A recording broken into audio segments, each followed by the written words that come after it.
Hello बच्चों, हमने शुरू किया था क्लास 12 बायोलॉजी का chapter 2 that is human reproduction. अभी तक हमने उसमें स्पर्मेटोजेनेसिस पढ़ लिया है। आज हम oogenesis पढ़ेंगे। oogenesis एक ऐसी प्रोसेस है जिसमें ओवम का फॉर्मेशन होता है हमारे गैमेट मदर सेल से, यानी कि oogonia से। कौन सी प्रोसेस के थ्रू? मियोसिस डिवीजन के थ्रू। अब इसमें क्या होता है कि ये जो प्रोसेस है oogenesis की, वो स्टार्ट हो जाती है एम्ब्रियोनिक डेवलपमेंट के ही स्टेज पर।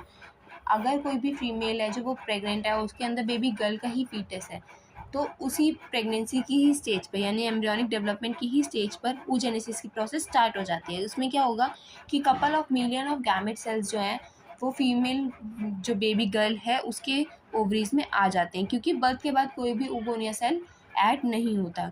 तो अब ये जो सेल्स आ गए हैं गैमेट मदर सेल्स, उसमें क्या होगा, मियोटिक डिवीजन शुरू हो जाएगा एम्ब्रियोनिक डेवलपमेंट की ही स्टेज पर, और जाके क्या होगा, फर्स्ट प्रोफेज 1 पे ही अरेस्ट हो जाएगा।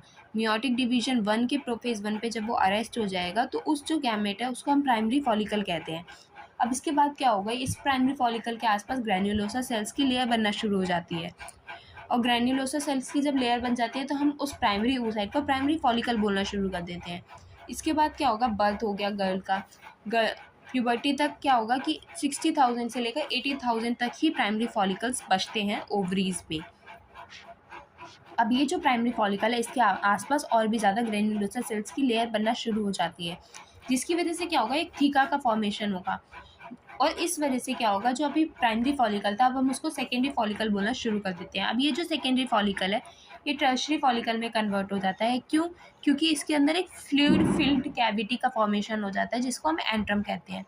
अब ये जो टर्शरी फॉलिकल बना है, इसके साथ साथ क्या होगा, जो प्राइमरी हमारा oocyte था उसकी जो डिवीजन की जो स्टेज थी, जो अरेस्ट थी हमारी प्रोफेज 1 पे, वो भी कंप्लीट होकर सेकेंडरी फॉलिकल के सेकेंडरी oocyte का फॉर्मेशन करेगी।